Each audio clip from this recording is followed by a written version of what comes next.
낭만서점 28회 두 번째 트랙 시작합니다. 안녕하세요. 낭만서점의 허입니다. 안녕하세요. 박경환입니다. 네, 경환씨 잘 지내셨나요? 라는 말을 드리기가 참 부끄러운, 명구스러운. 식사하셨나요? 네, 요걸로. 저희 같이 방금. 네, 방금 식사했으니까요. 예. 김치찌개 굉장히 잘하는 집에서 네. 맛있게 먹고 왔습니다. 네. 한 그릇 더 시켜서 저희 나눠 먹었죠. 네. 저희 밥도 공유하는 이런 사이입니다. 이 박경환 씨 팬분들이 들으면 참 저를 부럽다고 하실 것 같은데요. 뭐 부러우시면 언제든지 또 한 그릇 나눠 먹는 걸로. 아무래도 근데 저희가 식사를 해도 약간 기운이 좀 떨어지는 것 같긴 해요. 그렇죠. 벌써 소설 한 권에 대해서 이야기를 쭉 나누다 보니까 이제 또 다시 손에 묵직하게 잡히는 두꺼운 책을 또 이야기를 해볼 생각을 하니까 심지어 킹보다 두꺼워요. 네, 킹보다 두껍네요 지금. 약간 막막한 기분이 들기도 하고요. 매 방송마다 얘기가 나오는 것 같은데 존머 씨 이야기가 그립네요. 진짜 짧았잖아요. 어쨌든 이번 작품도 어떤 이야기들을 풀어나갈 수 있을지 기대가 됩니다. 예. 저희가 이번 두 번째 트랙에서는 그 신간 소설 중에 한 권을 택해서 이야기를 나누잖아요. 그 전에 요즘에 어떤 또 새로운 작품들이 나왔는지 저희가 말씀을 드리도록 하겠습니다. 네. 저는 그 한국 소설과 또 외국 소설 중에 제가 읽고 싶은 소설 두 권을 골라왔고요. 또 경환 씨는 다른 장르의 작품들 골라오셨죠? 네. 저는 이제 신간 중에서 쭉 살펴보다 보니까 또 우리 도서 전문 팟캐스트 교보문고에서 이제 야심차게 하고 있는 우리 방송이다 보니 여러분들께 비록 읽진 않았지만 저도 관심이 가는 작품들 장바구니에만 넣어주신 장바구니에 담아둔 내 서재에 담아둔 내 서재 장바구니 읽고 싶은 책 이쪽에 담아뒀습니다. 네. 쭉 보다 보니까 제가 한때 좀 관심을 가졌던 작가들의 작품이 주로 눈에 띄더라고요. 프란츠 카프카의 마지막 유작이면서도 이제 완결이 되지 않은 미완성 소설 성이라는 소설이 있더군요. 그리고 이미 발표가 된 적은 있는 것 같은데 신간으로 새로운 번역으로 또 나온 것 같아요. 그래서 관심이 가고 이 작가 자체에 조금 신비스럽게 관심을 가지고 있었거든요. 그래서 미완의 소설이라 그러니까 왠지 더 끌리는 그런 느낌을 받아서 소개해드립니다. 이게 그 정말 여러 번역본들이 있거든요. 그래서 저는 그 외국 작품을 읽을 때 번역본이 여러 종류면 웬만하면 전부 구입을 하는 편이에요. 네, 그래서 이렇게 좀 비교하면서 보거든요. 그렇군요. 네, 그게 번역의 맛이 또 다르거든요.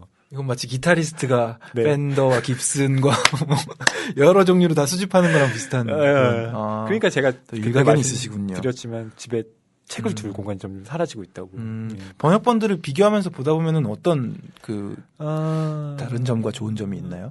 그러니까 마치 분명히 같은 책인데 제가 새로운 책을 읽고 있는 듯한 인상을 받을 때가 있어요. 왜냐하면 문체가 다르기 때문에 그러니까 똑같은 문장을 번역할 때도 번역자의 그 또 의중에 따라서 그 문장의 구성이 좀 바뀌기도 하고요. 그렇기 때문에 하루키 책을 쭉 이제 읽었었는데 예전에 뭐 해변의 카프카도 있고 상실의 시대도 있고 뭐 있잖아요. 어둠의 저편? 네, 어둠의 저편이 있습니다. 어떤 작품은 되게 재밌게 다가오고 어떤 작품은 잘 안 읽히고 해서 나중에 쫙 놓고 봤더니 역자가 다르더라고요. 그런 그게 차이가 확실히 있더라고요. 네.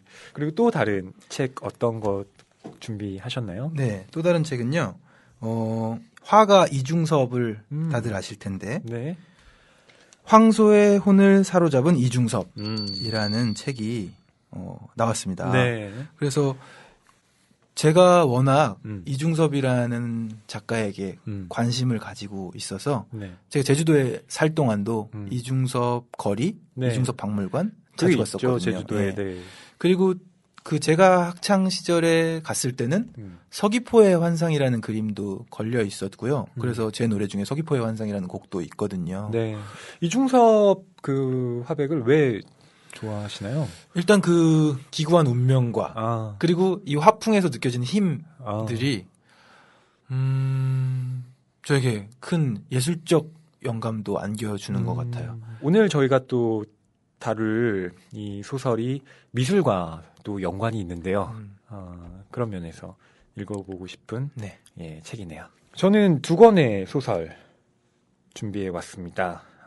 하나는 한국 소설인데요. 오연종 작가의 옛날 옛적의 자객의 칼날은이라는 소설입니다. 이 소설은요, 이 오연종 작가의 6번째 장편인데요.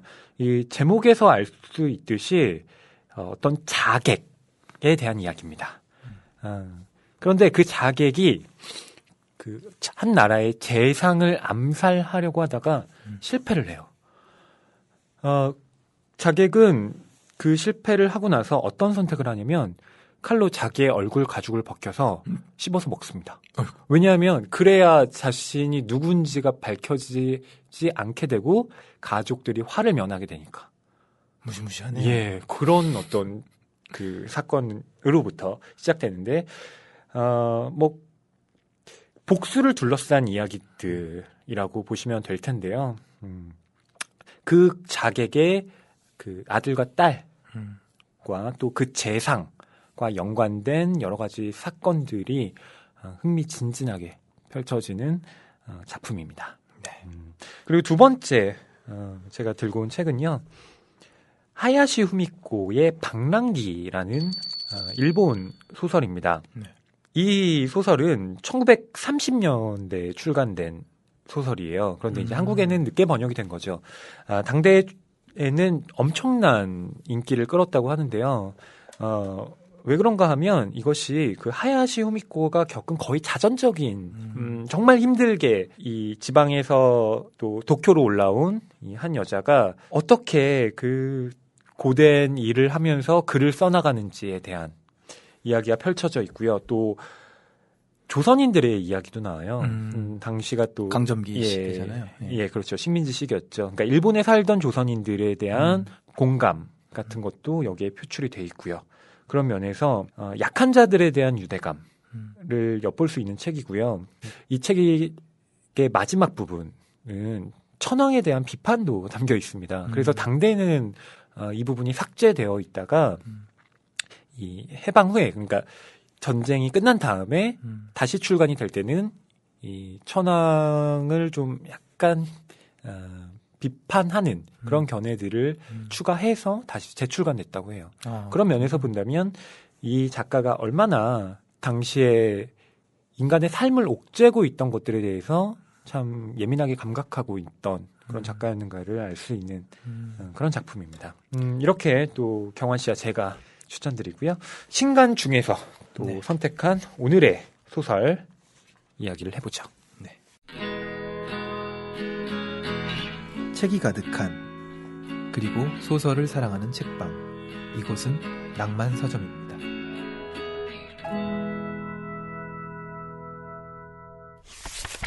그럼 신간 소설 중에 저희 낭만 서점이 고른 소설 네. 시작해 보겠습니다. 저희가 오늘 갖고 온 책은요.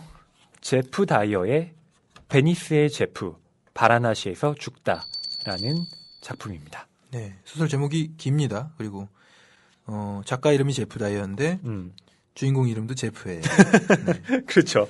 그래서 뒤에 보면은 네. 이 주인공 제프가 피력하고 있는 예술에 대한 뭐 견해나 이런 것들이 작가 제프와는 다르다. 말할 필요도 없겠지만 다르다. 이런 변명들을 하고 있는 것 같아요. 저는 근데 그 변명이 예술에 대한 견해 차이에 대한 그 변명이라기보다는 여기에 좀 그 그렇죠. 농밀한 성의 그렇죠. 장면들이 나오잖아요. 네. 그것에 대한 좀 그러니까요. 뭐 안전장치를 하신 것 같은데 그렇죠. 소설을 쭉 읽는 내내 이 작가 자신이 겪어보지 않았다고는 생각되지 않는 묘사들이 그렇죠. 많이 있어서 그러니까 이거는 꼭 해봐야 한다. 네, 이런 네. 거죠. 해보고 나서 썼구나 아, 라는 구절들은 좀 많이 마주할 수 있었습니다.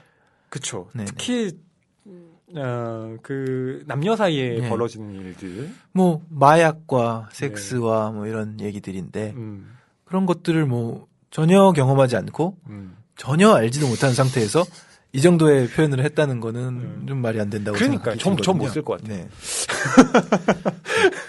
마약의 종류도 모르는 사람이 쓸 수는 없는 거잖아요. 네. 아니, 네, 그렇죠. 아니, 뭐, 마약의 종류가 뭔지는 조금 알고 있습니다. 아. 그때 저희, 책에도 수컷과 암컷이 있습니다 할 때, 네네. 히로뽕. 히로뽕. 그거 마약이었나요? 전 모릅니다. 이런, 뉴스만 봐도 알 수 있는 거. 네. 아무튼 뭐 많이 나오더라고요, 이 책에서. 네. 그런데 이 책에 대한 인상이 네. 처음에 이제 이렇게 뭐 책 표지만 이렇게 살짝 열어봐도 예. 알랭드 보통과 무라카미 하루키 등 작가들이 사랑하는 작가 이렇게 얘기를 하고요. 네. 제프 다이어에 대한 예, 소개죠. 제프 다이어에 대한 소개죠. 영국 언론을 비롯한 미국과 유럽 문학에는 그를 국가적인 보배, 영국 문학의 르네상스인, 그리고 뭐 GQ에서 2009년 올해의 작가로 선정됐고요. 네. 그리고 또 다른 뭐 추천사들이 책 초반에 있는데 제프 다이어의 최고작이다. 이런 얘기들이 있어요. 그래서 아주 큰 기대를 안고 이제 책을 보기 시작했습니다. 네. 예. 그 기대는 이제 어떻게 되었는지는 방송을 진행하면서 네. 좀 풀어보도록 하겠습니다. 굉장히 뭐랄까요. 역접이 있는 듯한 말투시네요. 네. 그러니까 개그맨들도 그래요. 유세윤 씨가 어디 팟캐스트에서 얘기하신 것 같은데 네. 제가 진짜 지금부터 진짜 재밌는 얘기 시작할게요. 라고 하면 절대 못 웃긴다는 거죠. 네. 그거랑 마찬가지로 여기서도 최고작이다. 무슨 작가들이 사랑하는 작가다. 이런 소개들을 보고 이제 읽으니까 그렇지는 않은데 라는 심리가 오히려 발동했던 것 같아요. 그게 오히려 역효과를 네. 낳을 수도 있다는 거군요. 근데 이제 구매로는 효과가 있을지도 모르겠어요. 우선 혹해서 사게 되니까. 네, 혹하니까. 근데 이제 실제로 읽었을 때는 되게 큰 감동을 주기보다 그렇지는 않은데라는 마음이 들게 하는 장치가 아닌가 생각됩니다. 네. 그러니까 제프 다이어는 뭐 논픽션 작가로 또 워낙 유명하고요. 뭐 소설도 쓰고 하지만 이 작품이 제프 다이어의 최고의 소설이다. 이렇게 말하기는 저도 좀 어렵지 않을까 싶습니다. 앞으로 계속 써야겠죠. 네네네. 계속 네, 잘 그래야 쓰시겠죠. 할 듯 싶고요. 제프 다이어는 저희가 지난 방송에서 다뤘던 존 버거하고도 연관이 있습니다. 네. 존 버거의 연구서도 냈고요. 말하기의 방법들이라는 책인데 그것도 냈고요. 또 존 버거의 에세이 선집의 편집자이기도 합니다. 그렇군요. 그래서 제프 다이어의 이 소설을 특별히 좀 얘기해보자라고 한 것도 있습니다. 지난 작품과 연관지어서. 네. 두 사람 다 또 영국 태생이고요. 네. 영국 출생인데 현재는 그곳에서 살고 있지 않다는 것도 공통점입니다. 존 버거는 프랑스에서 살고요. 네. 제프 다이어는 어디 사나요? 미국에서 지금 그렇군요. 살고 있죠. 네. 사는 것도 미국 캘리포니아 베니스 비치에 살고 있네요. 베니스의 제프인데 베니스에 사는구나. 네. 네. 근데 그때의 베니스는 미국 그 베니스가 아니죠. 아니고요. 이탈리아 베니스죠. 이 소설 속의 베니스는. 네. 이 베니스의 제프 바라나시에서 죽다라는 이 소설로 2009년에 출간이 됐나 봐요. 그러니까 한국에서는 2015년에 출간이 됐고요. 네. 근데 제프 다이어가 이 작품으로 타임 선정 올해의 10대 소설로 뽑혔고요. 또 이코노미스트, 뉴요커, 가디언 등에서는 올해의 책으로 선정되기도 했다고 해요. 근데 과연 그만한 책인가에 대해서는 저희가 뭐 이따가 자세하게. 그 2009년이요? 2009년에 도대체 어떤 책들이 나왔는지 궁금해지기 시작하네요. 어우, 날카로우신데요? 어우, 경환 씨가 영 따뜻하기만 한 줄 알았는데. 이렇게, 네, 이 책에 대해서는. 물어뜯는 남자였군요. 저희가 이번 베니스의 제프 바라나시에서 죽다의 주제는 이렇게 뽑아봤습니다. 가출과 출가. 가출과 출가. 저도 무슨 얘기인가 잠깐 듣다가 아 그러네 이렇게 동의를 했습니다. 예. 가출. 집을 나간다는 거고요. 네. 출가. 역시 집을 나간다는 겁니다. 네네. 뭐가 다를까요? 출가는 이제 가출은 뭐 의미를 뭐 다시 따질 필요는 없겠고 출가는 조금 득도의 의미가 있지 않나. 그렇죠. 예. 뭔가 깨달음을 얻기 그쵸. 위해서 예. 그 옛날 부처가 모든 부경화를 다 팽개치고 고행을 떠났던 그런 길이죠. 그러니까요. 의미가 많이 닿는 것 같고요. 네. 책의 내용을 이제 뭐 조금씩 언급하지 않을 수 없는데 이제 딱 두 장으로 구성이 돼 있잖아요. 네, 1부와 2부. 네, 1부가 베니스의 제프, 네. 2부가 바라나시에서 죽다. 이거였으니까 서사를 쫓아가길 좋아하는 제가 네. 그냥 요약해 보면 네.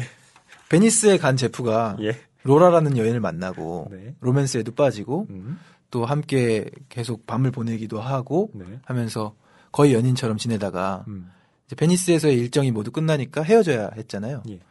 그리고 바라나시에 가게 되는 2부에서는 사실 1부에 이야기가 좀 있는데 그 여인 로라라는 여인이 자기는 일 그만두고 바라나시로 여행 갈 거야 뭐 이런 얘기를 했었으니까 이 제프에게도 바라나시에 갈 기회가 주어지면서 제프가 바라나시에 간 거죠. 네. 그러니까 저의 당연한 기대로는 바라나시에 가서 두 사람 만날 줄 알았어요. 아, 그럴 네. 수 있죠. 네. 그럼요. 예. 아니 언제 만나나 하면서 계속 봤는데 만나지 않더군요.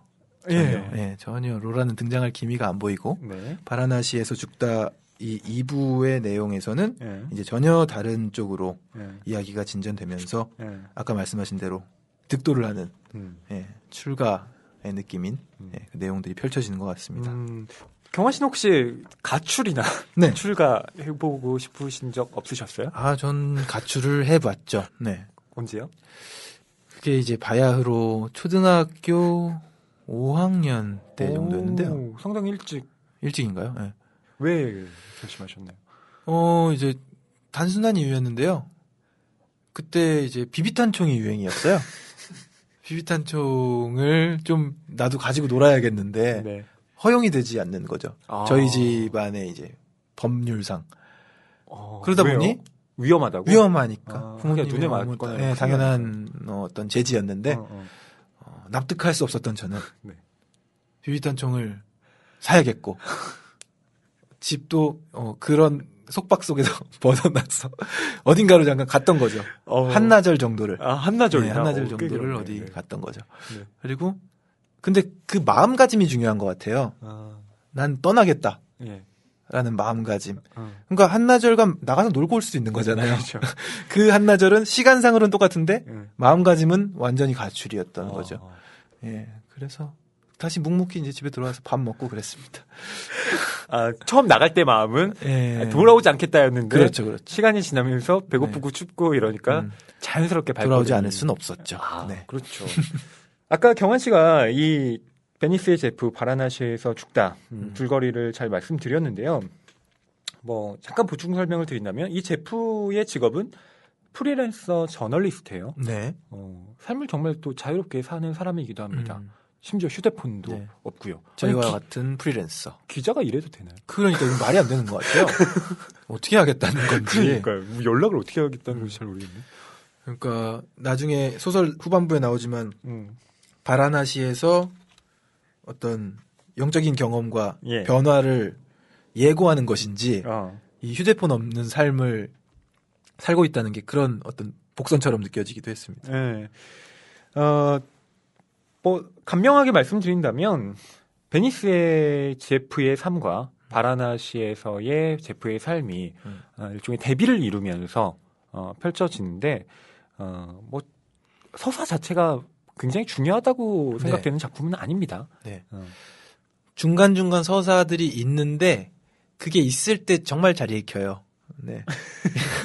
로라가 나타나고 그 로라를 찾기 위해 떠돌아다니고 베니스라는 도시를 비엔날레 중이잖아요. 그래서 파티가 이루어지는 공간 여기저기에서 혹시 로라를 찾을 수 있지 않을까 하는데 로라가 제프를 예. 먼저 찾죠. 예. 예.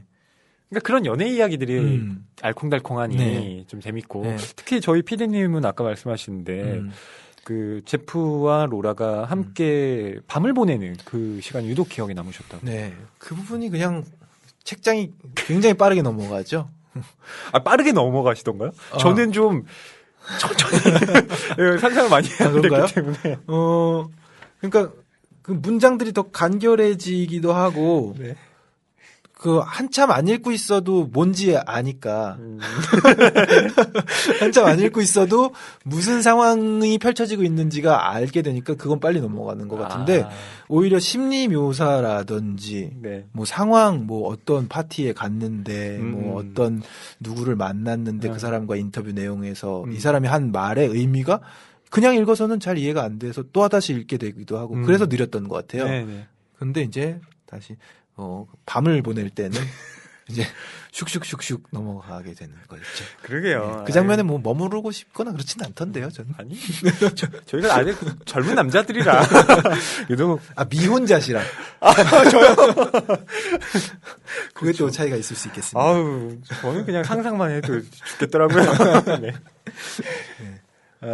그래서 네. 이 작품은 서사는 아까 경환 씨가 말씀하신 게 사실은 거의 다고요. 네. 역시 어떤 키워드 중심으로 네. 또 대화를 진행해 보는 게 좋겠다는 생각이 들었습니다. 네. 베니스의 제프와 바라나시에서의 그 제프의 삶을 묶을 수 있는 건 제가 보기에는 새로운 자아 같아요. 여기 그 소설에서도 이 새로운 자아라는 말이 계속 등장을 하거든요. 그런 점에서 본다면 이 제프는 끊임없이 어떤 자신의 자아를 계속해서 만들어가고 싶어하는 사람이구나. 이런 생각이 좀 들었습니다. 어떠셨나요? 베니스의 제프의 삶은요?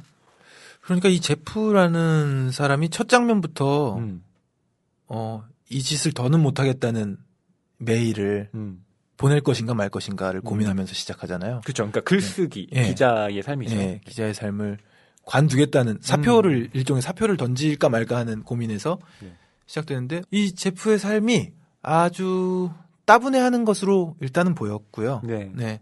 왜냐하면 중간에 그런 구절이 나왔던 것 같은데 네.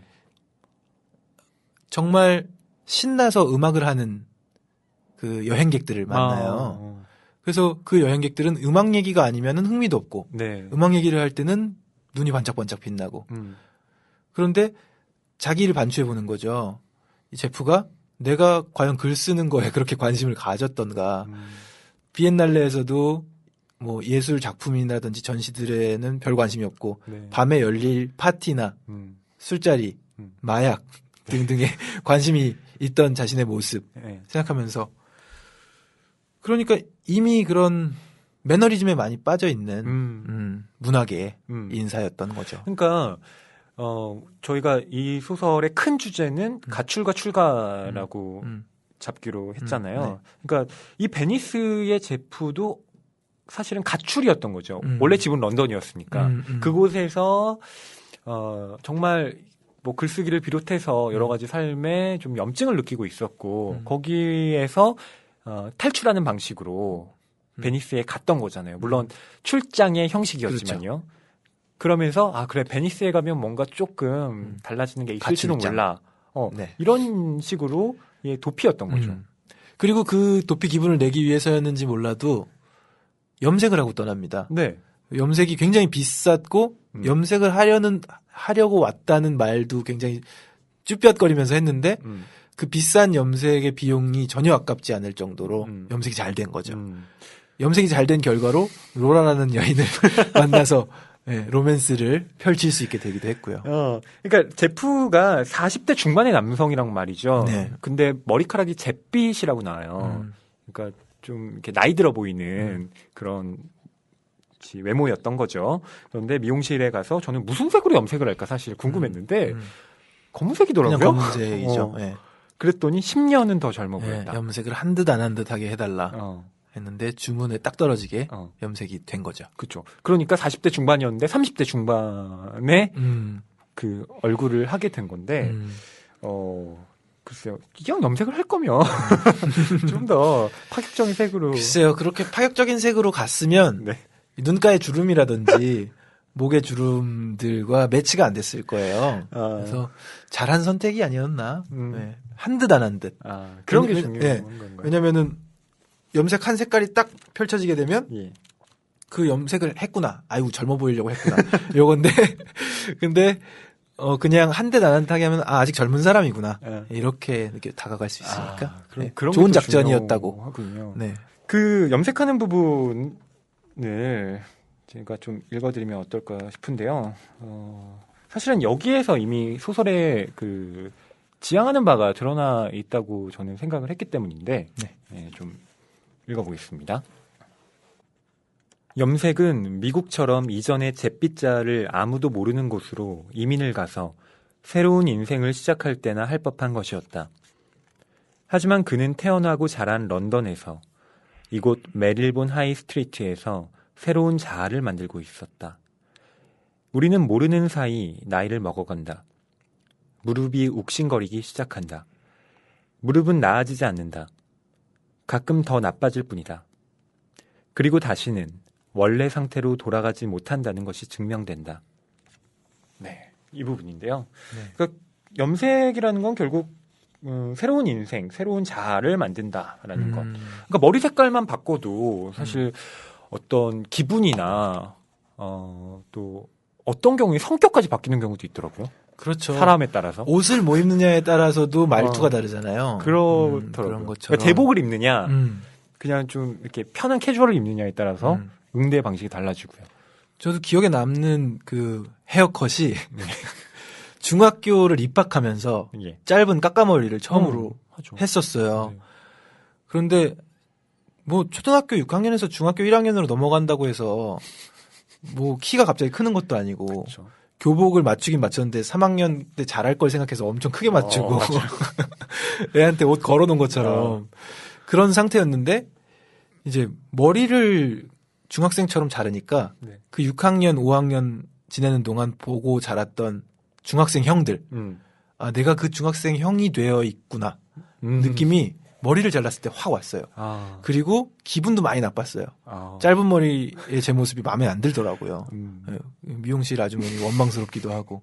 결국 머리라는 것이 갖고 있는 어떤 의미인데 가령 불교에서는 이 속세하고의 인연을 단절한다는 의미에서 이 삭발을 하잖아요. 그런 면에서 본다면 이 머리카락의 어떤 변화라는 것도 일정 부분 우리의 어떤 자아라는 것과 또 관련이 있다고 그렇게 생각이 듭니다. 네.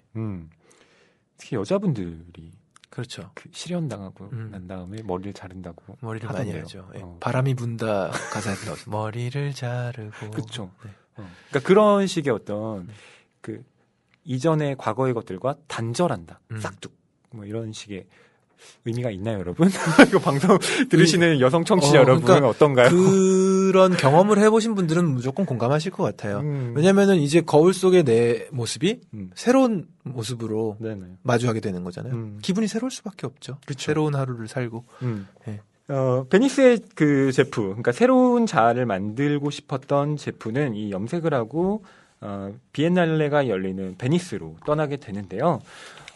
여기에서 새로운 자아를 창조하는 방법은 뭐니 해도 새로운 사람과의 만남, 연애가 아닐까 싶습니다. 네, 그렇습니다. 이런 낯선 여행지에서의 연애. 이 서사를 따라가다 보니까 머릿속을 스치는 영화가 하나 있었어요. 어떤 거요? 홍상수 감독의 하하하라는 영화가 있는데 그 영화에서도 이제 뭐 좀 예술을 하는 주인공일 거예요. 글을 쓰는 사람이던가. 근데 통영에 내려가요. 통영에 또 뭔가 뭐 이런 비슷한 느낌인 것 같아요. 비엔날레에 있어서 지금 베니스 간 거잖아요. 그 영화 감독인가요? 였던 것 같은데요. 네. 그리고 통영에 갔더니 거기서 아마 문소리 씨 역할인가요? 네, 맞아요. 계속 충무공 설명해주고 다니는 그 여자 가이드. 영화 제목이 하하가 맞는지는 또 모르겠어요. 홍상수 감독의 영화가 비슷비슷하면서 그런 내용들이라서 하하 맞을 거예요. 여름 하자 써서 그 영화일 텐데. 근데 그 영화에서 이제 약간의 로맨스도 발생을 하고 또 비엔날레에 간 이 제프처럼 네. 어떤 예술적인 일들이 벌어지는 공간에 간 주인공이 네. 또 어떤 로맨스도 이게 꿈꾸고 제프는 베니스를 마치 꿈꾸는 것처럼 여행하는 것 같아요. 맞아요. 네. 정말 제가 졸려서 그랬는지 모르겠는데 책 읽으면서 아니 되게 몽롱하더라고요. 일부가 네. 그러니까 뭐 소설의 내용이기 때문에 수위와 상관없이 말씀을 드리자면 말씀해 주세요. 계속 마약을 합니다. 코카인, 네, 코카인 하고 뭐 계속 섹스하고 뭐 난리도 아닙니다. 읽어보시면. 근데 그 몽롱함이 계속 술 마시고 네. 파티에 가고 화장실 들어가서 또 코카인 하고. 근데 그런 이 비틀비틀거리는 것 같은 장황한 서술이 제가 읽으면서도 비틀거리게 되더라고요. 새벽녘에 읽었는데, 예. 예. 아, 내가 졸려서 이 문장들이 이렇게 읽히나 했는데 네. 다시 읽어봐도 기묘할 정도로 네. 휘청휘청하는 그런 장면들이었습니다. 그 베니스에서 이 제프가 로라와 함께 네. 겪는 이 지점들, 그를 여러분들께서 저희의 대화만으로는 좀 짐작하시기 힘드니까 네. 경화 씨가 좀 읽어주시면 어떨까? 네. 먼저 로라를 만나는 장면 쪽을 읽으면 어떨까요? 예. 이 로라를 만나고 로맨스가 막 시작될 그 무렵의 느낌은 마치 비포 선라이즈? 그거죠. 네, 그런 에피소드처럼 맞아요. 설레이게 다가오더라고요. 제프의 마음도 그렇고요. 한눈에 반하죠. 네. 그의 관심사는 오로지 노란 드레스를 입은 검은 머리 여자에게 쏠려 있었다. 그녀는 여전히 얼굴을 돌린 채 줄무늬 티셔츠를 입은 남자와 말을 나누고 있었지만 제프는 그녀가 돌아서기만 한다면 아름다운 얼굴이 나타나리라는 것을 확신하고 있었다. 이에 전혀 의심이 들지 않았던 제프는 예상이 적중할지 빗나갈지를 어서 알고 싶어 안달복달하지 않았다. 그저 기다리면 될 일이었다. 공정하게 평가하면 그녀의 얼굴은 너무 앙상하고 약간 말상이라 할 수도 있었다. 하지만 제프에게 이런 결점은 결점으로 보이지 않았다. 그는 옆 사람이 하는 말을 듣는 둥 마는 둥 하면서 얼빠진 사람처럼 마냥 그녀만 바라보았다. 이제 그의 시선에 걸려들고만 노란 드레스를 입은 여자에게 어떻게 자기를 소개할 수 있을지 골몰하고 있었다. 이 상황이 오히려 호재로 작용하게 된 것은 그녀와 그녀의 친구가 이쪽으로 다가와 프랭크에게 인사했기 때문이었다. 중요한 것은 대화를 시작하려면 어떤 말이라도 해야 한다는 점이었다. 그는 그녀를 바라보았고 할 말은 하나뿐이었다. 그러나 하고 싶은 말, 당신의 목소리가 데이빗 베컴 같지 않는 한 나는 1분 안에 당신을 사랑하게 될 겁니다. 를 할 수는 없었고 다른 말을 한다면 죄다 거짓말일 것이었으므로 그는 아무 말도 하지 않았다. 그녀의 키는 175cm쯤 될 것 같았다.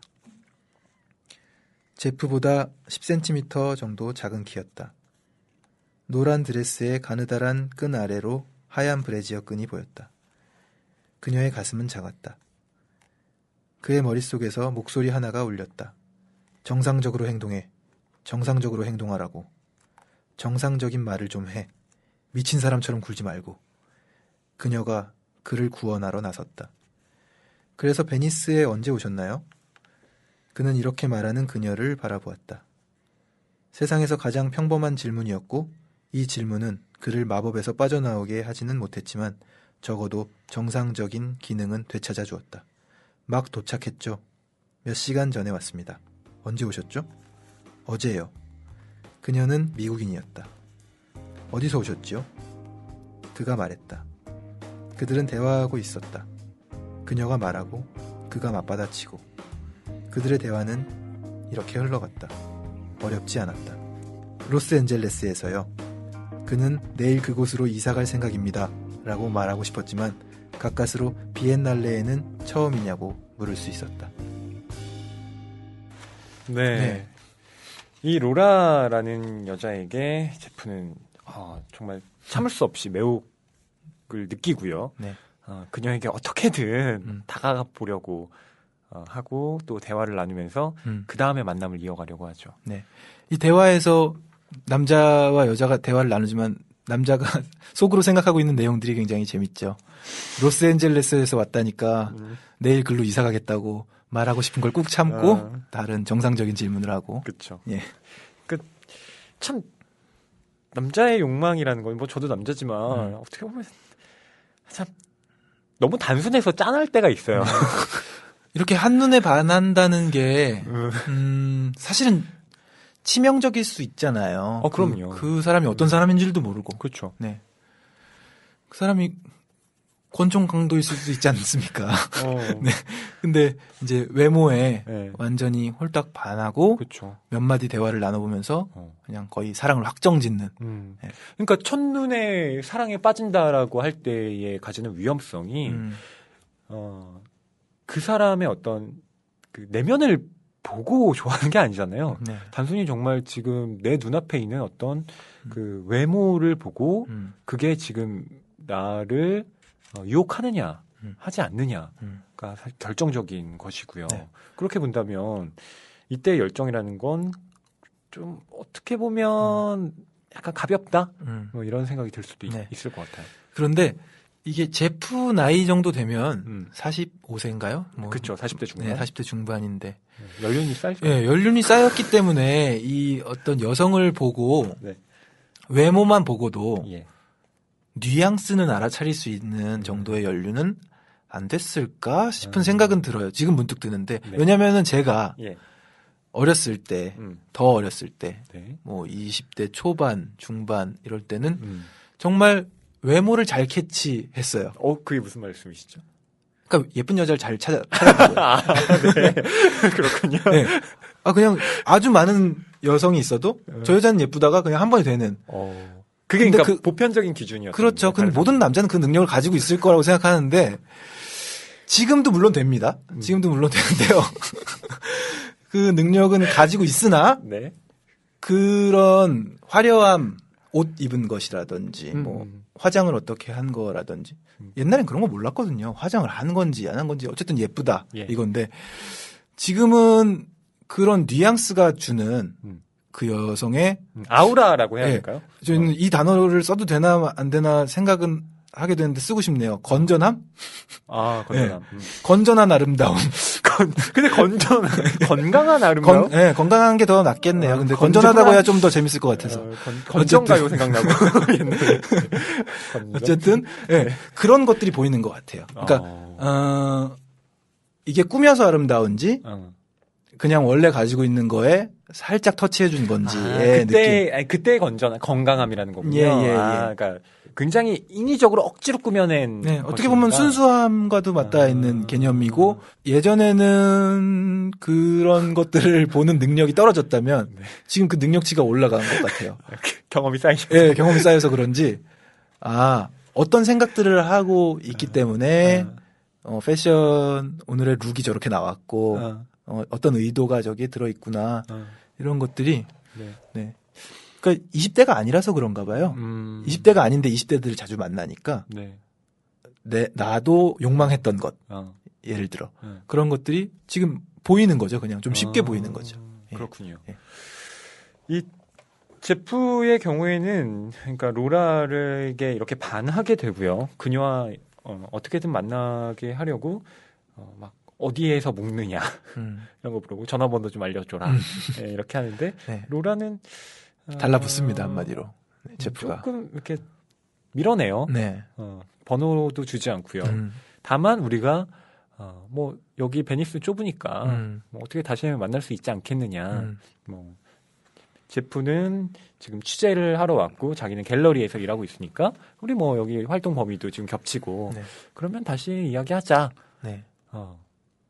그런데 만나더군요. 네. 그런데 이제 그냥 배회하고 다니는 이 제프는 할 일이 있잖아요. 엄연히.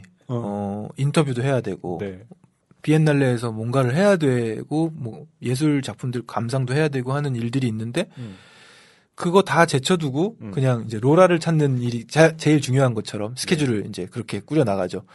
그리고 어떤 배를 타고 지나가는데 반대쪽 배에서 막 지나가고 한 2번인가 그랬어요. 그래서 굉장히 안타깝게 로라를 만나지 못하는데 결국에는 그냥 다른 파티장에서 로라가 먼저 와서 툭 치면서 네. 이제 제프를 찾습니다.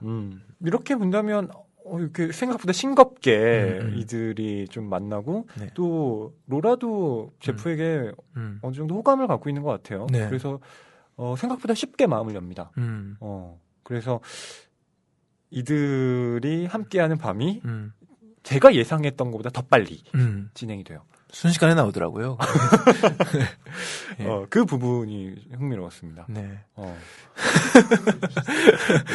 흥미로울 수 있죠. 예. 예. 미혼자시니까. 그렇더군요. 그러니까 생각보다 그 밀도라는 것이 좀 농밀하게 묘사가 되잖아요. 그러니까 경원 씨는 이 소설 읽으시면서 그런 생각 안 드셨나요? 그러니까 왜 이 소설에서 네. 성의 묘사가 유독 강조되어 있나에 대해서요. 그러니까 일단은 그건 하나 이해할 수 있게 되었어요. 무라카미 하루키가 좋아하는 작가다. 하루키 작품에서도 네. 성적인 묘사, 성관계를 하는 장면들 뭐 네. 아주 장황하게 또 시각적으로 네. 상상하게 만들죠. 네, 많이 그 나오잖아요. 능력이에요, 작가의. 네. 굉장한 능력으로 생각을 하는데 능력이죠. 이제 그런 동양편을 무라카미 하루키가 이렇게 디렉팅을 했다면 제프 다이어는 서양편인 것 같아요. 그래서 묘사들이 서구적이에요. 그냥 화끈합니다. 그래서 그러니까 그거를 사실 근데 전 부담스럽더라고요. 네. 그래서 빨리 넘겼는지도 몰라요. 건전하셔서? 글쎄요, 건전하다고 말할 수 없는 게 무라카미 하루키는 천천히 읽거든요. 네. 그러니까 그건 어느 정도 납득이 되는, 네. 납득이 안 된다고 볼 수도 없지만 그냥 즐기면서 읽어 나갈 수 있는 그런 성에 대한 묘사인데 별로 즐겨지진 않더라고요. 제프 다이어의 성에 대한 묘사는. 네. 그냥 뭐 끝장을 보자는 식의 묘사다 보니까 그냥 그러니까 좀 읽어드리고 싶어요, 저는. 네, 근데 네. 지금 이걸 네. 읽으면 네. 약간 글쎄요. 청취자 여러분들께서 이렇게 반응하실 수도 있을 것 네. 같고요. 직접 읽으셔야 되는 부분인 것 같습니다. 그러니까 이건. 제가 읽어드리기에는 조금 네. 여러분들이 제 목소리를 통해 들으시면 그 정도의 그 밀도가 느껴지지 않으실 것 같아요. 근데 아까 저희 방송 들어오기 전에 PD님이 그런 말씀도 하셨잖아요. 네. 이런 장면들이 나오는데 이거 외설 아니냐. 그렇죠. 이게 예전에 거짓말? 장선우 감독 영화 예. 뭐 그런 영화들 많이 나올 때 미인 뭐 이런 영화들 예술이냐 외설이냐 이런 그 화두가 많이 있었잖아요. 이 소설도 그런 얘기를 주고받을 만한 일부의 내용은 특히 그랬던 것 같아요.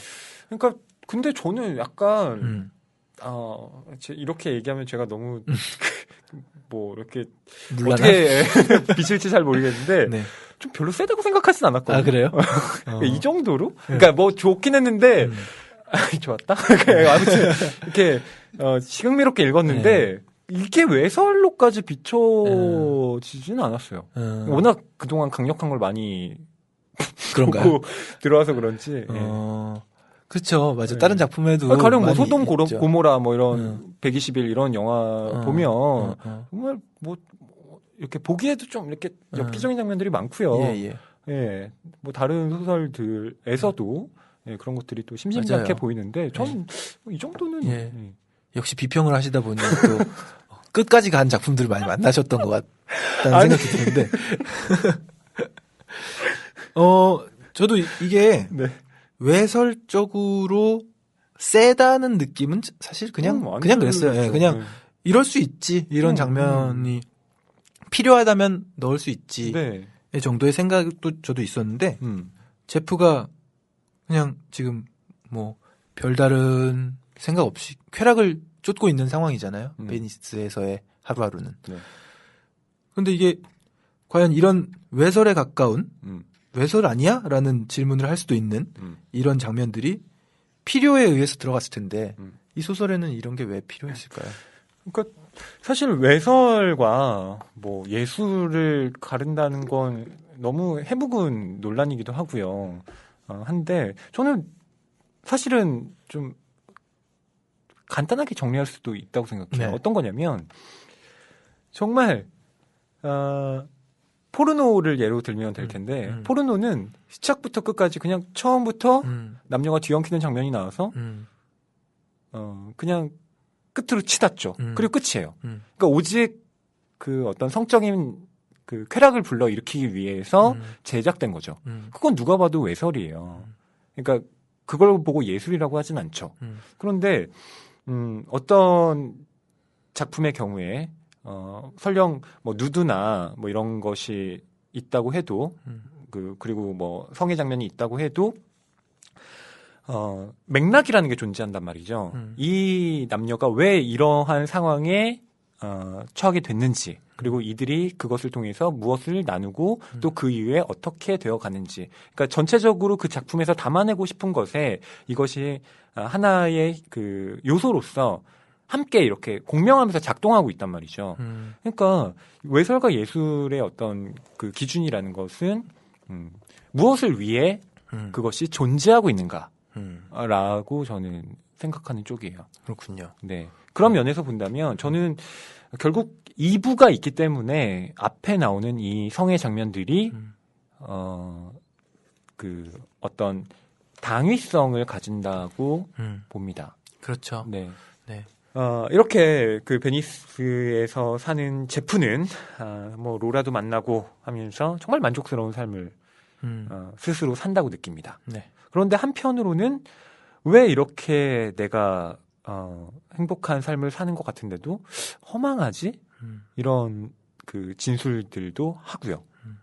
특히 마지막에 로라와 헤어질 수밖에 없는 장면. 그러니까 정말로 뭐 서로 갈등을 일으켜서 헤어지는 것이 아니라 이건 어쩔 수 없이 잠깐 만나게 되는 자리일 수밖에 없잖아요. 비엔날레가 지금 일정이 끝난 거죠. 네. 예. 그리고 로라의 집은 미국이고 제프의 집은 영국이기 때문에 자연스럽게 결별할 수밖에 없는 상황인 거죠. 그러니까 끝날 수밖에 없는 한시적인 만족이었다는 것으로 네. 베니스의 제프의 삶은 좀 정리가 될 수 있지 않을까 싶습니다. 로라가 떠나는 장면도 참 짠했던 것 같아요. 떠나고 나서 혼자 남겨진 제프가 이곳저곳 산책하다가 네. 데이트했던 장소, 네. 지금 내 드레스 안을 훔쳐보려는 거예요? 라고 말했던 장소도 지나가게 되고 네. 그런 장면들이 홀로 남겨진 어떤 어떻게 말하면 청승맞은 남자의 네. 뒷모습이 고스란히 느껴지는 것 같아서 맞아요. 짠하게 다가왔습니다. 그런 제프가 이제는 바라나시로 떠나게 됩니다. 역시 일 때문에 떠나요? 그렇죠. 예. 일 때문에 떠나는데 여기서 원래는 다른 작가가 가기로 되어 있었는데 그 작가가 갈 수 없게 된 상황에서 제프가 대타로 마침 가게 된 바라나시를 가게 되는데 이게 일부 베니스의 제프에서는 계속해서 그는 그녀는 이렇게 해서 누군가가 이제 제프와 로라의 이야기들을 이야기해주고 있는데 2부로 넘어가면서는 나는 제프가 직접 이야기를 하기 시작해요. 이거 왜 그런 건가요? 그러니까 이것이 어떻게 보면 이제 시점을 달리해서 한 작품 내에서도 그 변화를 준 거죠. 그러니까 시점이 변화한다는 건 그 세계관의 변화기도 하거든요. 그러니까 베니스의 제프의 삶을 이 작가가 객관적으로 그 3인칭의 관점으로 멀리서 지켜본다면 이제 바라나시에서의 삶은 완전히 제프의 관점에서 내가 이것을 제프의 내면을 완전히 서술하는 방식으로 쓰겠다. 그것이 이 제프라는 인물의 어떤 전회를 설명하기에 더 나은 방식일 그렇죠. 것이다. 스스로 도를 터득해야 되니까. 그렇죠. 그걸 밖에서 설명해 주는 것보다는 내부 안에서, 그러니까 내적인 관점으로 설명하는 것이 더 효과적이었다라고 생각했던 것 같아요. 그리고 일부에서도 사실 그가 뭐 그녀가 이렇게 얘기는 하고 있지만 제프가 직접 하는 것 같은 느낌을 받았어요. 그렇죠. 굉장히 초점화돼 있어요. 가까웠어요. 네, 인물들이. 그런데 그에서 나로의 변화이기도 하고요. 네. 그것이 이제 저희가 두 번째로 좀 이야기해 볼 부분인데 바라나시에서 제프는 어떻게 새로운 자아를 만들까요? 우선 완전히 베니스하고는 다른 공간이잖아요. 네. 그러니까 저는 인도의 그 바라나시라는 곳을 가보지 않아서 잘 모르지만 그 여기에서 묘사된 것으로 보면 교통 체계라는 것이 아예 존재하지 않는 것처럼 보인다. 없죠. 네. 인도 여행을 다녀왔던 지인들을 통해서 네. 얘기를 들어보면 그리고 원모 찬스의 럭셔리 버스라는 노래도 있는데 네. 혹시 아시나요? 그 럭셔리 버스라고 되어 있는 버스라서 예약하고 탔는데 럭셔리한 버스여야 되잖아요. 네. 근데 거기 닭 타고 함께 가족들과 네. 할머니는 돈이 모자라서 그 버스도 못 타고 그런 버스였다. 네. 그런 노래도 있고 또 다녀온 지인들의 얘기에 따르면은 진짜 신호체계는 아예 없고 저는 이런 장면이 하나 제가 유일하게 경험한 동남아 네. 신혼여행을 보라카이로 갔었거든요. 그러셨군요. 보라카이에 도착해서도 이런 느낌을 받았어요. 그냥 요리조리로 잘 피해 다닙니다. 택시도 아닌 것이 이제 그냥 오토바이인데 수레에 타는 네. 트라이시클인 네. 것 같아요. 그걸 타는데 사고 절대 안 나요. 정말 운전들을 잘하세요. 네. 그리고 수많은 삐끼들. 네. 여기에도 나오죠. 여기에 지금 제가 삐끼 1, 삐끼 2 표시를 해놨는데 물건 강매하고, 네, 물건 강매하고 손 주물러 놓고 돈 내라 그러고. 근데 보라카이도 이제 이 정도는 아니지만. 네. 심하더라고요. 신혼여행 갔는데 삐끼 피해 다니느라 아주 고생했거든요. 한국말을 왜 이렇게 잘하는지 낙하산 낙하산 타라고. 낙하산 타라고. 네. 호핑 투어 계속 하더라고요. 네. 싸다. 그래서 아무튼 여기에도 인도에도 정말 피할 수 없는 삐끼들이 많이 존재했구나 느꼈습니다. 그러니까 그 1부와 2부가 극명하게 대비되는 지점을 만들어 놓은 거예요. 베니스라는 예술의 도시, 그리고 이곳은 질서 지어진 공간이란 말이죠. 네. 그런데 바라나시는 완전한 무질서예요. 거기에 그렇죠. 경악합니다. 네. 왜 이렇게 더럽지? 이 사람들 막 시체가 불태워지는 그 강에 몸을 왜 씻지? 그리고 이렇게 변들은 왜 이렇게 많아? 네. 그러니까 그렇죠. 그 오염되고 더럽다는 인상의 그 제프는 이곳에서 사는 거 이렇게 힘들다. 처음에 이런 반응을 보여요. 자, 이곳에서의 도착해서 겪는 좌충우돌 이 상황들 중에 한 부분을 읽어드려도 괜찮을 것 같은데 이곳의 교통 상황은 최악이라는 말로만 설명되지 않는다. 최악이라는 개념 자체를 가뿐히 넘어설 수 있을 정도다. 아니, 교통이라는 개념 자체가 없다시피 하다. 공항에서 호텔로 이동할 때는 괜찮았다. 끔찍했고 혼란스러웠고 위험했지만 전에 다른 곳들에서 경험했던 이동과 크게 다르지 않았다. 타지 호텔은 녹음이 우거진 열대풍 공원에 위치하고 있었고 배드민턴장과 테니스장이 딸려 있었다. 나는 그 외에는 별로 살펴보지 않고 체크인을 하고 샤워를 하고 옷을 갈아입었다. 시차 때문에 피곤하고 지쳐 있었던 나는 배가 고프기도 했지만 어서 도시를 보고 싶었다. 나는 호텔에 딸린 인도풍 레스토랑에서 닭과 쌀을 먹었고 나를 시내로 데려다줄 안내인 자말과 협상을 마쳤다. 내가 탄 자동차는 인도를 다루는 책이나 기사마다 그 견고함과 믿음직함 그리고 하얀 외관에 대해 찬사를 늘어놓는 견고하고 믿음직한 흰색 앰버서더였다. 호텔에서 나온 직후까지는 모든 것들이 꽤나 정상적으로 보였고 예상 외의 일은 일어나지 않았다. 그런데 모든 것들이 갑자기 모여들고 집중되고 그리고 재미있게도 가속화되기 시작했다.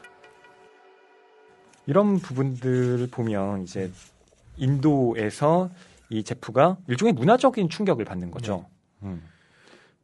뒤에 이 운전자가 네.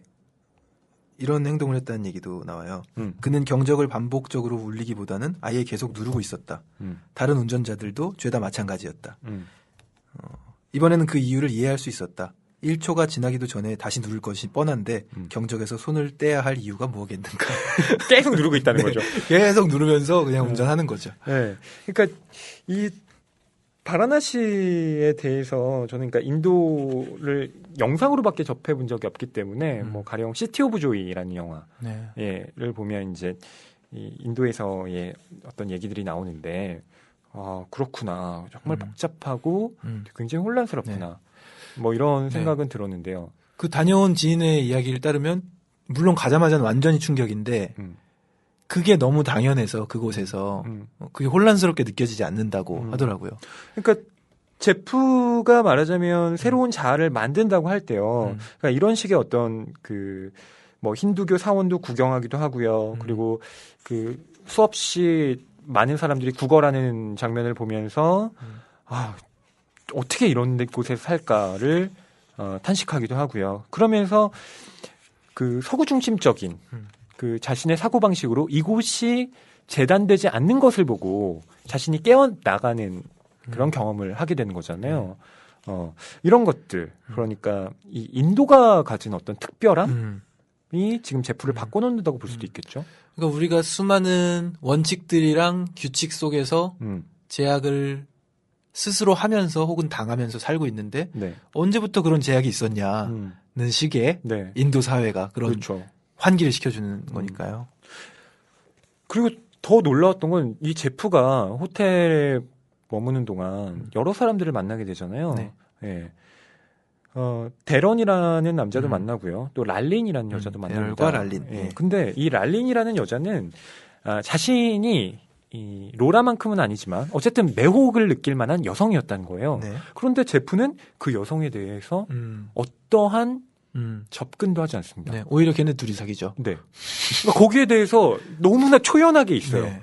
얘네들 되게 잘 어울린다라고 응원을 해줄 뿐 일부에서 그토록 질펀하게 펼쳐졌던 마약과 섹스에 대한 얘기는 나오지 않습니다. 그러니까 이 부분이 되게 네. 저는 맞아요. 좀 어떻게 보면 되게 이상하다라는 생각을 했어요. 사람이 어떻게 이 사람이 지금 인도에서 1년 산 것도 아니고 뭐 잠깐 옮겨갔을 뿐인데 잠깐 지금 불과 뭐 며칠 한 사이에. 며칠 사이 이 정도로 이거 너무 네. 심한 변화 아니야? 이런 의심도 좀 했어요. 네. 경환 씨는 좀 어떠셨나요? 일단은 뭐 네. 저는 지금부터 말씀을 뭐 드리자면은 예. 약간 숨을 깊이 쉬시면서 지금 벼르고 있었다는 듯이 막상 벼르고 있었다고 하니까 딱히 할 말은 없는데요. 일단 제 기대는 완전히 빗나갔습니다. 소설에서. 어떤 게요? 아까도 말씀드렸던 부분인데요. 제 기대는 언제나 얄팍하고 서사가 재미있게 흘러가는 것들에 기대에 초점이 있으니까 네. 뭐 주인공이 영적인 깨달음을 얻고 이런 쪽으로 흘러가는 걸 기대하지를 않았었고요. 일단 예.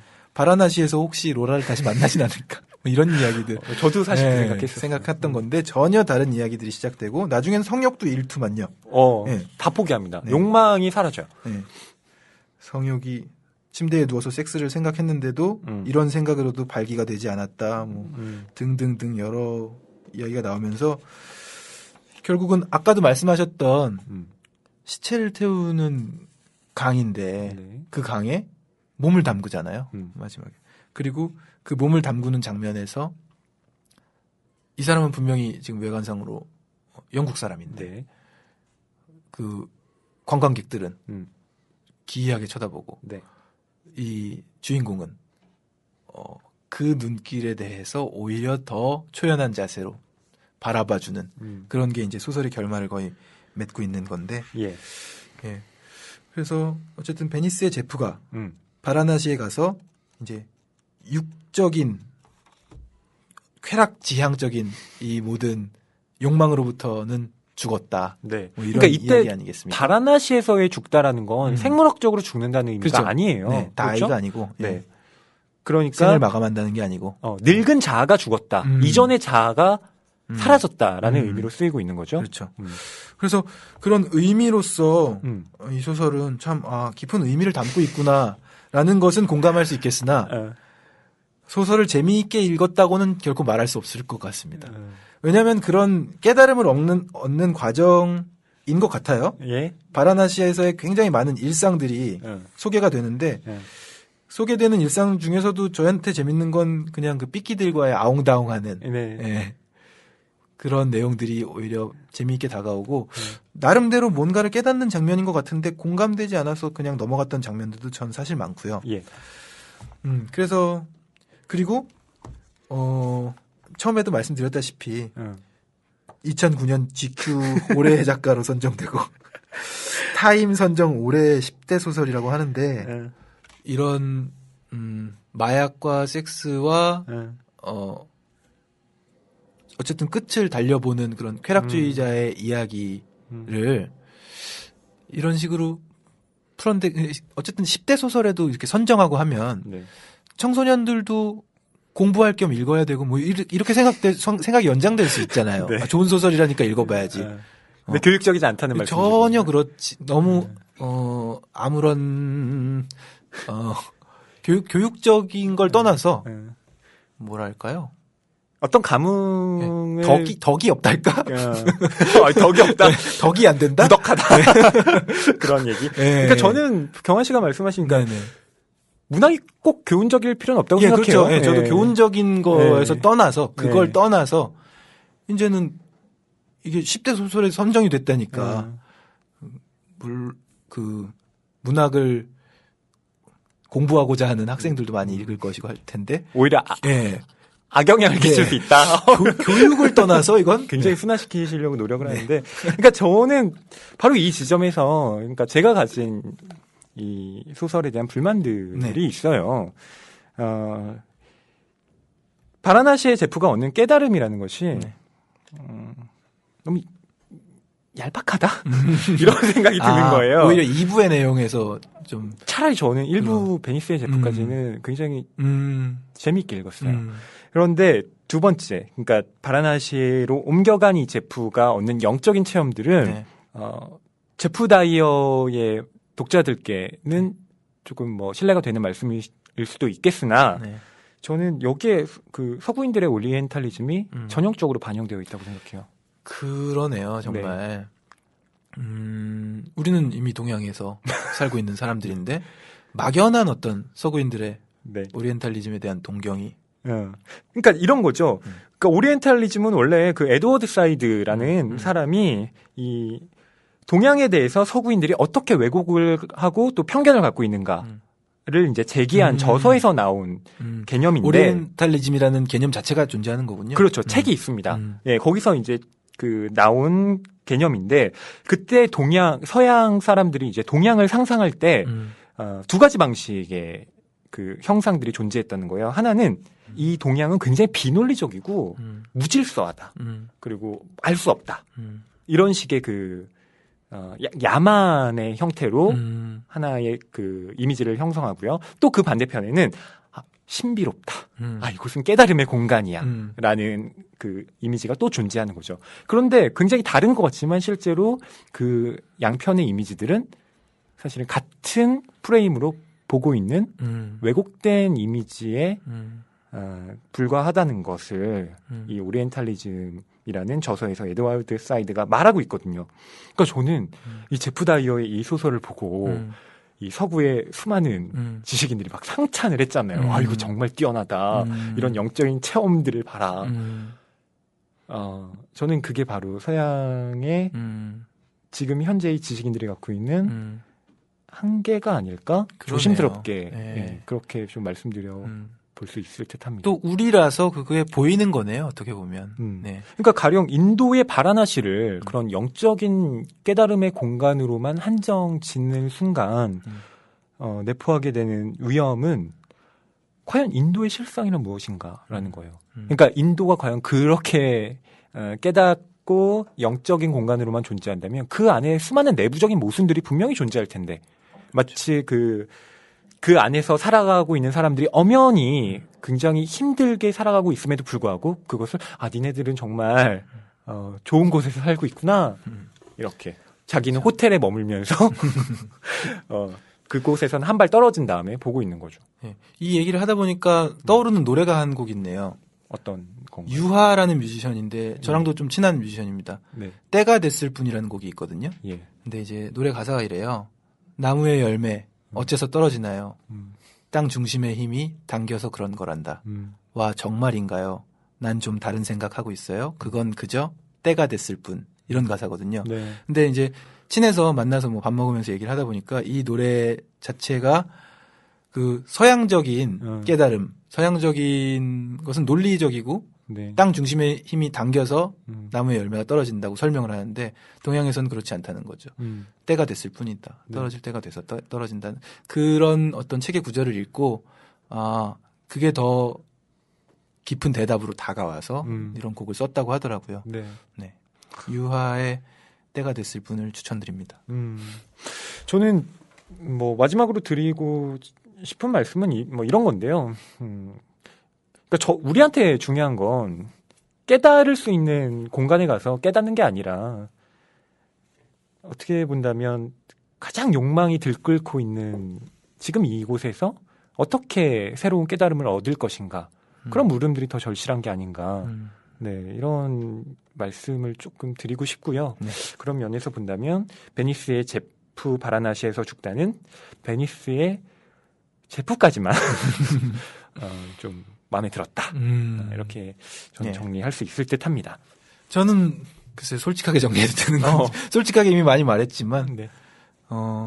크게 10대 도서에 선정됐다는 것에 동의할 수 없고 이제 상의 권위 자체를 이제 의심하시는 거군요. 네. 아니 정말로 2009년에 어떤 소설이 나왔는지 좀 찾아봐야 될 것 같아요. 네. 그리고 제프 다이어의 다른 소설들을 오히려 좀 읽어보고 싶다는 생각도 드네요. 다른 작품에서는 어떻게 이야기들을 하고 있는지.